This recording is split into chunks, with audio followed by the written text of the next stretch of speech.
মানিক বন্দ্যোপাধ্যায়ের উপন্যাস পুতুল নাচের রীতিকথা এবার বড় পর্দায়।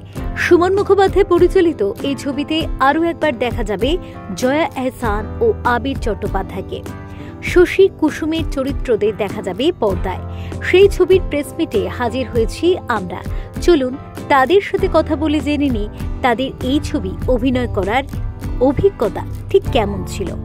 বলার মধ্যে আমি ব্যক্তিগতভাবে বলি যে আমার কাছে কিন্তু চিত্রনাট্য এবং পরিচালকের ভিশন আমি যতদূর বুঝেছি সেটাই কিন্তু মুখ্য। আমি জানি যে সেটা একটা কালজয়ী উপন্যাস থেকে নেওয়া হয়েছে, কিন্তু উপন্যাসটা আমার কাছে কিন্তু গৌণ। কারণ উপন্যাস থেকে তো সিনেমা হয় না, চিত্রনাট্য থেকে সিনেমা হয়। ফলে উপন্যাস পড়া থাকলে ভালো, কিন্তু উপন্যাস যদি পড়া না থাকে আমি ব্যক্তিগতভাবে কিন্তু ইচ্ছে করি উপন্যাস পড়ি না, যাতে কোনো কনফিউশন না হয়। আমার কাছে কিন্তু বলা যেতে পারে বাইবেল সেটা হচ্ছে চিত্রনাট্য এবং পরিচালকের ভিশন, আমি যতদূর বুঝেছি। আমার চরিত্রটা নিয়ে কি বলবো, এই নিয়ে এই ধরনের এক তো হচ্ছে যে এই ধরনের গ্রাম্য পণ্ডিত, গোঁড়া পণ্ডিত, তার খুব এটাকে ইন্টারপ্রেট করা যায় একভাবে যে এই যে যাদব পণ্ডিত উনি খুব কুসংস্কার আচ্ছন্ন, সেটা একটা যেমন দিক। আমি কিন্তু আরেকটা দিক দেখি এবং সেটাকে ফুটিয়ে তুলতে চেষ্টা করেছি যে উনি প্রচণ্ড আত্মবিশ্বাসী। উনি যেটা বিশ্বাস করেন সেটা হয়তো অনেকের কাছেই হয়তো সেটার কোনো মানে নেই, উনি কিন্তু সেই বিশ্বাসে, সেই প্রত্যয়ে প্রচণ্ড দৃঢ়।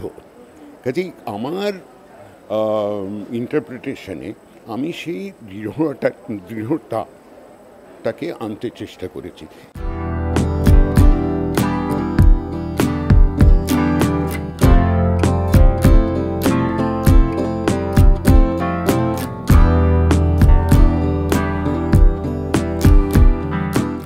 আমি হয়তো ভুল বলছি, কিন্তু কম বয়সী যারা, তাদের বাংলা উপন্যাস পড়া বা বাংলা সাহিত্যর গভীরে ঢোকার প্রবণতাটা বোধহয় কিছুটা কমেছে।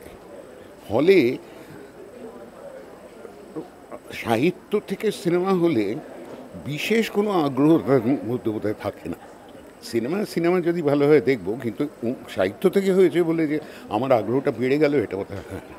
আমি এইটাই বলতে চাইবো যে আমরা অনেক সময় একটা ওই তথাকথিত আর্ট ফিল্ম আর বাণিজ্যিক ফিল্মের একটা বিভাজন করি না, যে এটা আমার জন্যে নয়, এটা বড্ড বাণিজ্যিক, অথবা ওটা বড্ড আমার মাথার উপর দিয়ে চলে যাবে। এই দুটো এক থাকে। তো পুতুল নাচের রীতিকথা ছবিটা কিন্তু মানে সর্বজন গ্রাহ্য, সকলেরই এটা দেখা উচিত। তার কারণ হচ্ছে যে কথাটা একটু আগে হচ্ছিল, যেটা খুবই সমসাময়িক। মনে হয় একটু গভীরভাবে দেখলে সব দর্শকই যে সিচুয়েশান, সেই সিচুয়েশানটার সঙ্গে একটা কোনো যোগ, ব্যক্তিগত যোগ কিন্তু খুঁজে পাবেন।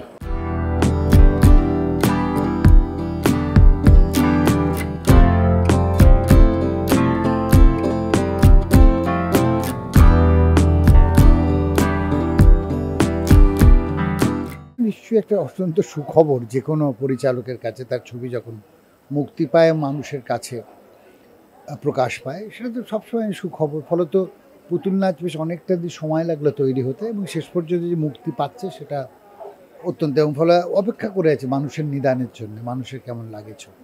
না, উপন্যাসটা তো অনেক বড়, তার বিস্তার অনেকটা, অনেক চরিত্র, তার অনেক ঘটনা, যেটা উপন্যাসে ঘটতে পারে, কিন্তু চলচ্চিত্র একটা সময়ের নিরিখে বানাতে হয় একটা ছবি। এবং সেই জায়গা থেকে একটা চরিত্রগুলো, উপন্যাস পড়ার সময় আমরা যেভাবে চরিত্রগুলোকে দেখি, চলচ্চিত্র দেখার সময় তখন পাল্টে যায়। এই যে রূপান্তরটা ঘটে, একটা ছোট গল্প থেকেই হোক বা উপন্যাস থেকেই হোক, এই যে অন্য মাধ্যমে রূপান্তর ঘটে, তখন অনেক কিছু জিনিস বদলে যায়। কিন্তু আমি চেষ্টা করি সবসময় লেখকের যে মূল কাহিনী, তার প্রতি যতটা সম্ভব সেটাকে অনুসরণ করার, সেটাকে বেরিয়ে গিয়ে এটা আলাদা কিছু করলাম তা নয়।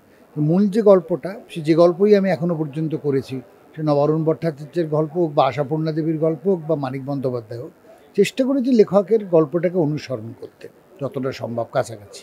না না না, আগে থেকে ওরকমভাবে ভেবে রাখিনি। বললাম 15 বছর ধরে এই ছবিটার সঙ্গে আমি ছিলাম। তবে মাঝে মাঝে নানা রকমের চরিত্র, অভিনেতার কথা মনে হয়েছে, অভিনেত্রীর কথা মনে হয়েছে। তো শেষ পর্যন্ত যাদেরকে আমার মনে হলো যে আমি আমার ছবিতে আমার চরিত্রের সঙ্গে যাচ্ছে, হয়তো কেউ বলতে পারে একে না নিয়ে ওকে নিলেন না কেন? ওভাবে তো হয় না, কাস্টিং করতে হয়, একজনকে নিতে হয় যার সঙ্গে মনের ছবিটা মেলে। সেই মনের ছবিটা মিলেছিল বলেই আমি এদের কাস্ট করেছি। না, দর্শককে তো একটা জিনিসই বলা যে আপনারা ছবিটা দেখবেন, আসবেন, দেখবেন, জানাবেন আপনাদের ভালো লাগা মন্দ লাগার কথা।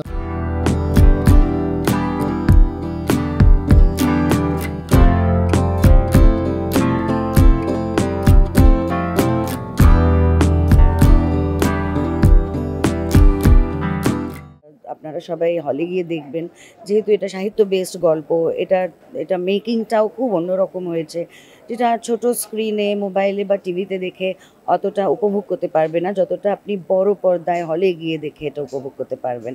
তো আশা করবো আপনারা সবাই আসবেন, সিনেমা হলে গিয়ে ছবিটি দেখবেন।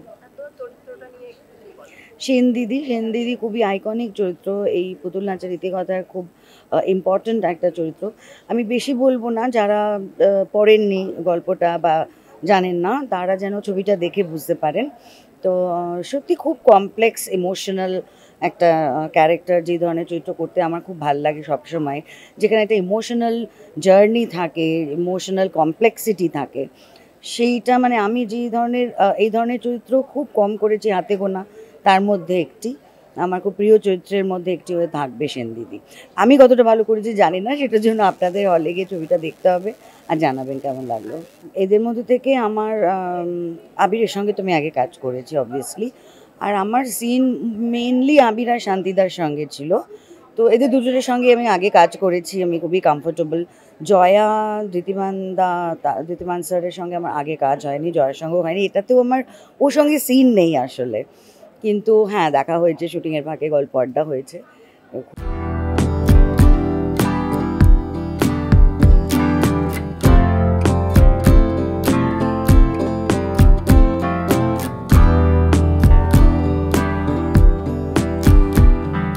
ছোটবেলায় পড়েছি পুতুল নাচের ইতিকথা। ছোটবেলায় মানে আসলে যখন কিছু বুঝিও নি, এটা পড়তে হয়, উপন্যাসটা সবাই পড়ে, আমারও পড়তে হবে, কিন্তু এই চরিত্র যে করবার সৌভাগ্য আমার কখনো হবে সেটা আমি ভাবতে পারিনি। লালদার সঙ্গে কাজ করবার খুবই আগ্রহ ছিল, কিন্তু লালদা যে এমন একটা চরিত্রর জন্যে আমাকে বলবেন, সেটি আসলে আমার জন্য একটা বিশেষ পাওয়া।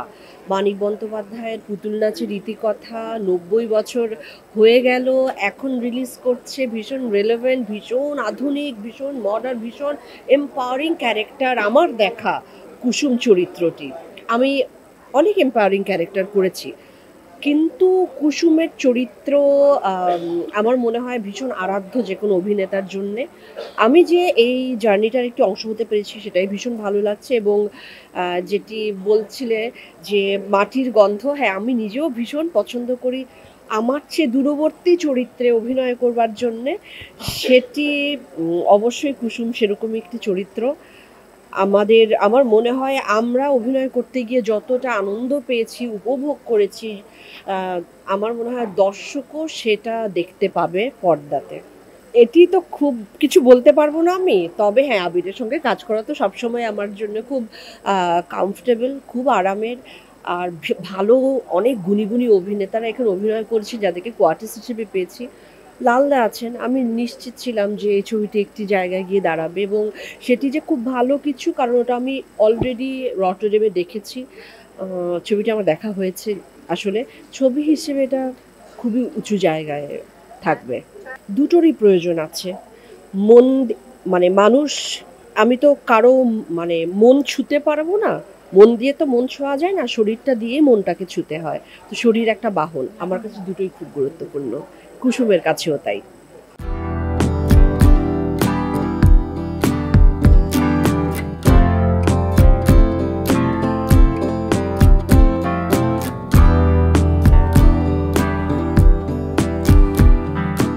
শুধু বিজয় নয়, আমার মনে হয় বিসর্জন বোধহয় মানুষের বেশি পছন্দের।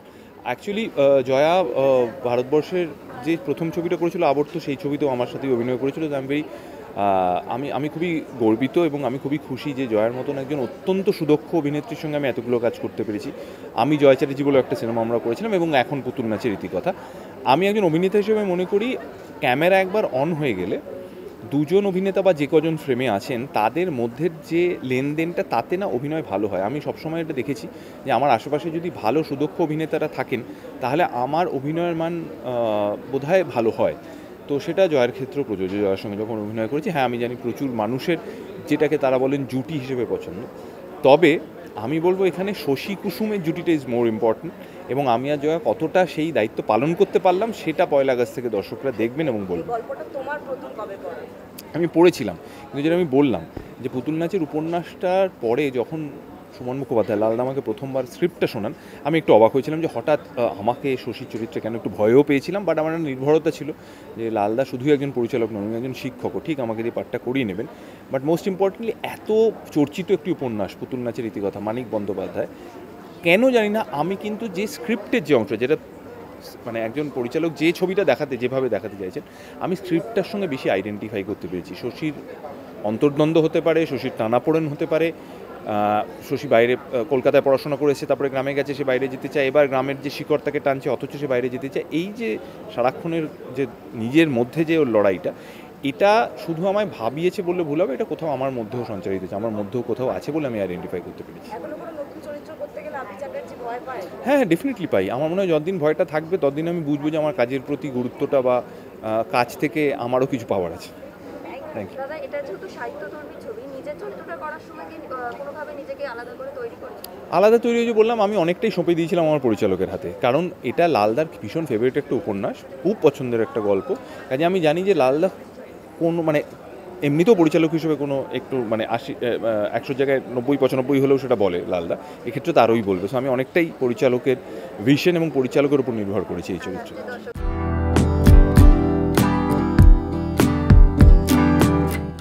তাহলে দেখে নিলেন তো তারা এই সাহিত্যধর্মী চরিত্রে অভিনয় করার অভিজ্ঞতা কেমন জানালেন। 1 আগস্ট বড় পর্দায় মুক্তি পেতে চলেছে সেই ছবি পুতুল নাচের রীতিকথা।